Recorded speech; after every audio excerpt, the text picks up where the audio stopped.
Thank you all for coming. Doesn't the bliss feel palpable in the air?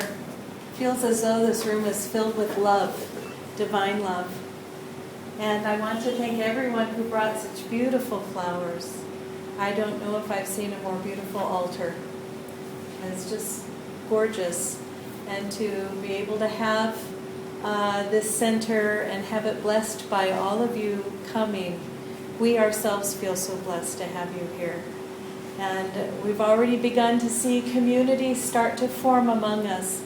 Yesterday, many people came and helped us clean and decorate the center. And we just had a very nice time together, just trying to make the environment more sattvic, cleaning windows so that when the light comes through, it comes through unobstructed. And also setting up some of the altar as well. We just had a really fun time together. And then this morning, more came and set up the flowers and set up the room. So this type of service, when we do it together, there's so much joy. In general, it's not that fun to clean the floors or the windows. But when we're doing it together, with Swamiji and Master's music playing, really the purpose isn't to clean. The purpose is satsang. The purpose is to come together. It doesn't matter if things are done perfectly or if the light shines through the window perfectly, but it's more about just being together and finding ways to be together. One of the things that we've talked about a few times now is choir. Choir is another way for us to come together when we sing together. It doesn't matter if the voices are perfect and hit all the notes perfectly. What matters most is that together we share that vibration and spread that vibration. So for those of you who wish to join choir, you'll find very quickly that the songs that we sing lead to bliss. Music is a very powerful vibration, as I was talking about last week. Maybe you'll think I'm a little obsessed with music after a while. But it's a very wonderful communicator. We can communicate all we want with words.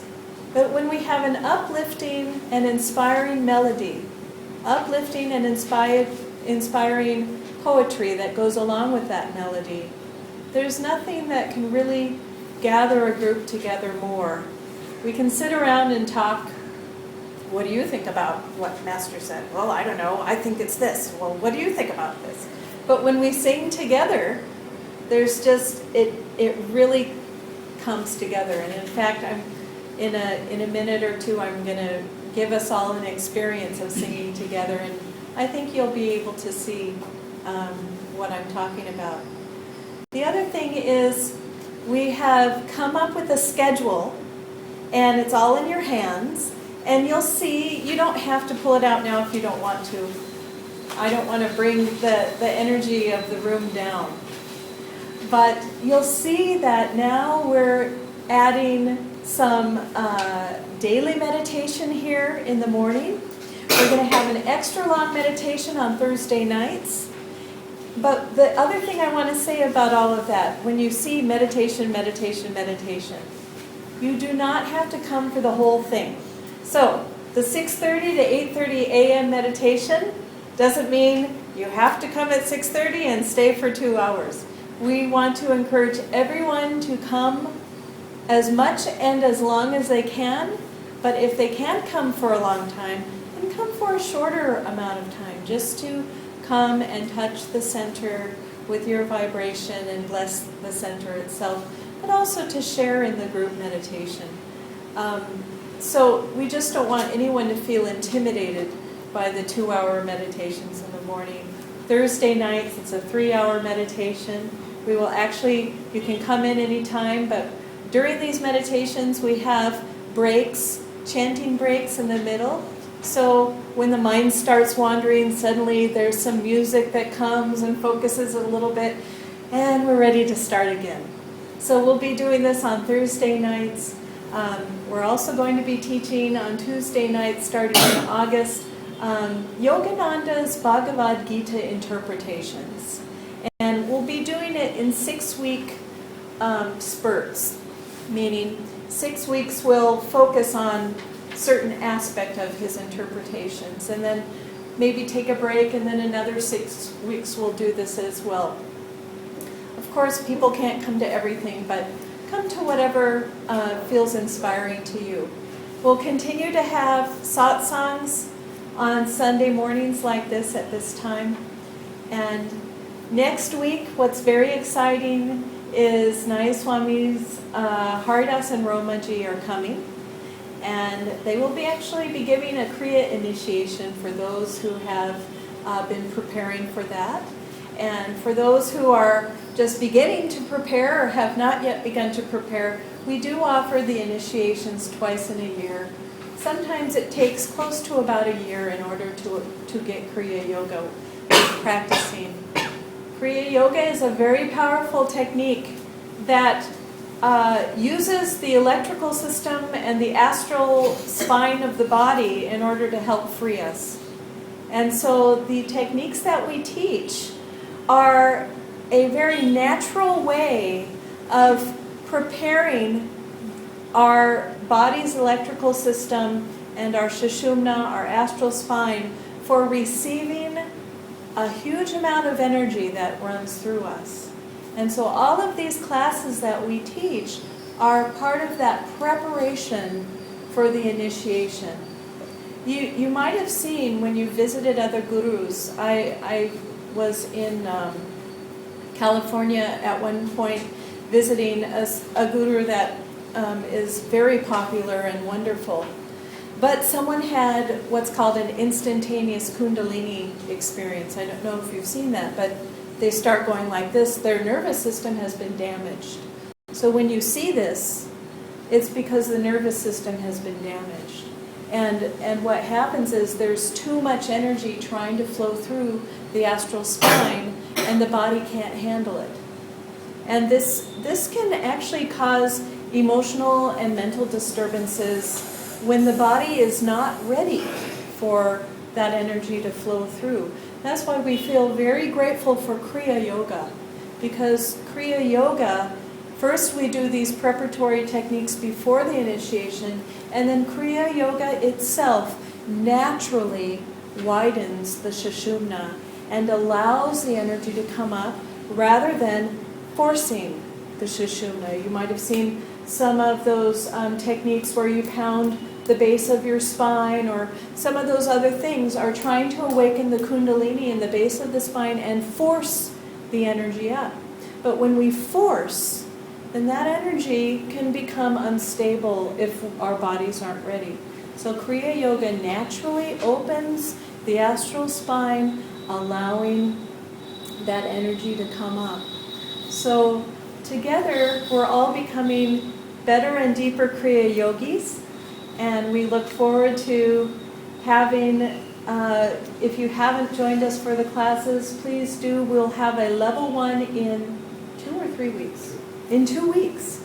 It will be at Asha Niwas, and we have some information. There will be more information on our website, and anyway, we're just so grateful to have you all here. Just feel the vibration and feel how blessed we are to share all of this together through our mutual love of the Guru.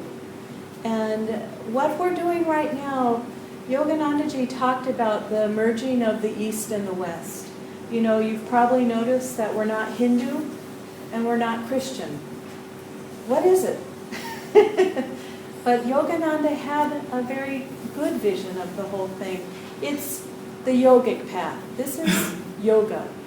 It's not one religion, it's not another religion. You'll see Jesus Christ up here with Krishna. You know, Babaji was meditating, and Christ appeared to him.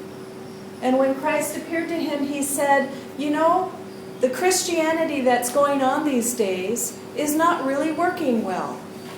The people are doing good deeds, but there's not a self-realization happening. People aren't merging back to God through this. What can we do? And so there was then a merging of East and West in terms of the teachings of Christ, which we do talk about also.